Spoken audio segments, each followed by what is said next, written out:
be a lymphoma, and that life expectancy is 3 to 6 months. It was a lot more aggressive than glioblastoma. Long story short, they put me on steroids to slow down the growth and to reduce the swelling. Then they prepped me for a biopsy on the 26th, 2 days after. They went in and got a piece of the cancer and sent it out for a pathology report. Between that time period until the pathology report came back, it was a frightening time, because the only thing I could think of at the time was, I've got an expiration date, right? And that was frightening, because now the question of, what do I do with this precious time I have? I didn't know what to do. My wife rallied the troops, called Sherry Lowe and Gary Lowe, the church community, our pastor at the time, family and friends, and started really a prayer group. That was when I started to feel God's presence. And that's when I remembered Romans 8:28. By the time the pathology report came back, and inside, as I'm praying, because everybody else is praying for, God to heal me from this, and I'm praying, and the only thing I know is, and what's in my heart is time, right? Because that becomes the most precious thing when you have an expiration date, right? So I'm praying for more time. If it's within His will, please give me that time. I didn't have a specific amount of time in mind, but I was hoping for more than 12 to 18 months, at least more than 3 to 6 months. But that was my prayer, time. And I think God knew me better than I knew myself and what I needed, because when the pathology report came back, it was a lymphoma. I thought 3 to 6 months, right? And that was scary. But the doctor, the oncologist that we had at Hoag Newport, was an expert in lymphoma. Coincidentally, or maybe it was providence, and God had put him there. The treatments that were developed for leukemia 5 to 10 years prior to me getting diagnosed were fantastic, including immunotherapy, not only the chemotherapy, but the immunotherapy. And then there was stem cell transplant, or bone marrow transplant, which is very effective for lymphomas. So my doctor laid out the treatment plan, approximately 13 months. Starts with front end chemotherapy for 5 months, and then 2 months with a stem cell transplant, then a 6-month recovery period where I get all my immunization shots all over again, because they literally wiped out my immune system to get there. They started that in December 2nd, and by December 2nd, 21, by July of 22, I was in remission, declared in remission.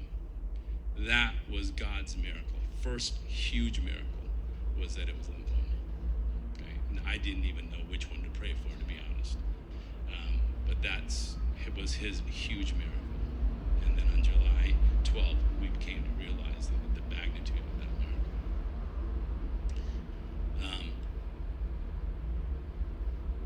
The most amazing thing is that it didn't end there. As I look back, and I kind of study what happened, and it wasn't just that miracle. It was that in June of 21, I switched jobs. I don't know why I switched jobs. Somebody called me and said, we've got an opportunity for you. It was a former colleague. If God had not put that there, and I had not switched jobs, the benefits that came with that job, and the fact that in the new job, I had to set up a global network of processes and professionals in these different places of the world, I would not have been able to work remotely. So the benefits and the ability to work remotely is the other part of the miracle that He gave me, because now I had the best insurance, where all the treatments I needed was nearly $500,000. I could not afford that. I would have, taken out a loan on the house could have ruined me financially as well. That insurance covered me 100%.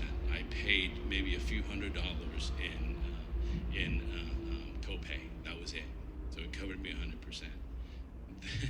Then going back to work, and I shouldn't have relied on myself and thought I did something wonderful. I should have given him glory and thanked him every day. And I do today. I thank him for every day that I have a chance, whether it's hard or not. I thank him. Because when I went back to work and I had regained my life and went back to work, I ended up being laid off. And so now I'm facing financial concerns as well, right? And how do I provide for my family? Again, I leaned into God and prayed with friends at church. And after a year of being unemployed, God answered my prayer again with another miracle and gave me a new position on October 28th. I accepted. The crazy thing about all of this is that when I look back at the details of the blessings that he's given, yes, it was the huge one of lymphoma. It was the benefits that I didn't have to, that covered all of the treatments during that time period. And then even in this time where, facing unemployment, financials, concerns, having to take out a loan against the house in order to make ends meet around that time of year long, the new job comes with it, a 3-month contract plus going permanent, where the contract itself covers, with an additional $3,000 above it, everything I had to spend up to this point. These are the details that God goes into when he gives you a miracle. And I have no doubt that in the last 3 years, he's been walking side by side, laying out the path for me that I'm supposed to be walking. And it's only afterwards you actually see it. Because at the time I was going through the turbulence of health, right, and then financial, I didn't see it. But the one thing I think I might have done right is to surrender to him and seek him. Every day seek him, seek his purpose, seek his will. And that's what got me through. And I look back today, and none of this is me. It's all God. Every decision I made wasn't because I was smart. It was because that's what he put in my path, and I took it. And that, if anybody here is going through a hard time, my suggestion really is lean into him. Lean into God. Because he knows us better than we do. He knows our needs before we know our needs. And he's ready to provide for you.